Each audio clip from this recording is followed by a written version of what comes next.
What's up, everybody? This is Tiana from Straight from the Crates, and we are doing another Black History Month review.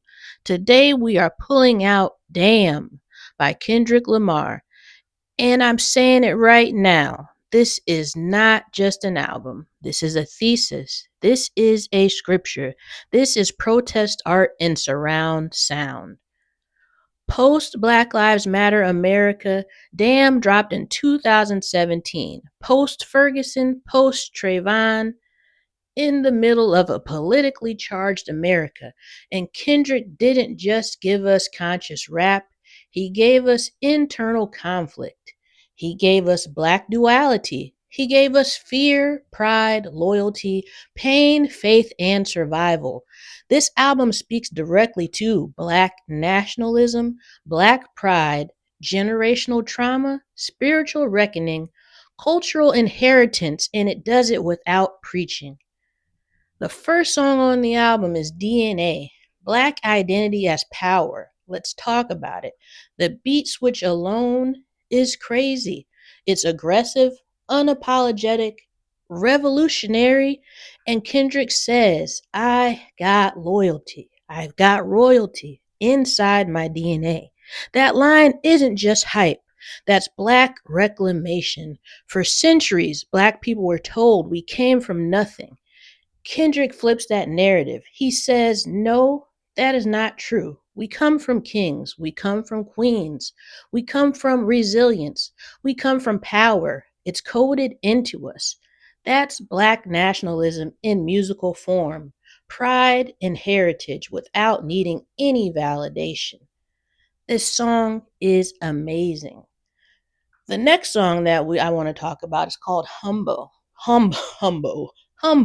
It's ego versus survival. Humble feels like a club record on the surface, but you have to listen. You have to take a deeper dive.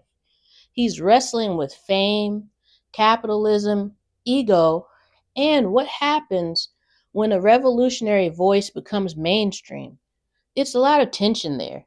Can you stay radical when the world crowned you king? I think that's important in conversations about Black power because leadership comes with pressure, and Kendrick doesn't pretend to have it all figured out.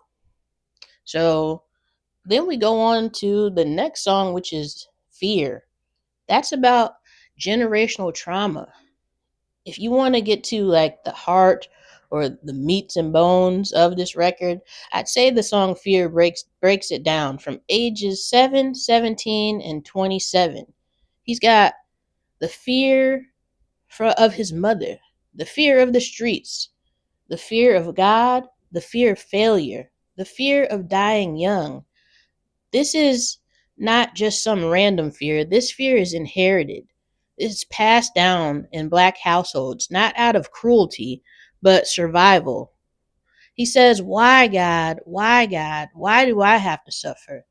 That line is spiritual exhaustion. And you can't talk about black heritage without acknowledging the weight that we carry. And then you move right on from fear to loyalty and the collective strength of loyalty. This song also features Rihanna, which I think is awesome because she's pretty cool. And we hear something different. We hear a partnership or community. I I'd actually say more like a ride or die energy. Black power movements historically weren't built on individuality. They were built on loyalty to the collective, to the people, to the mission.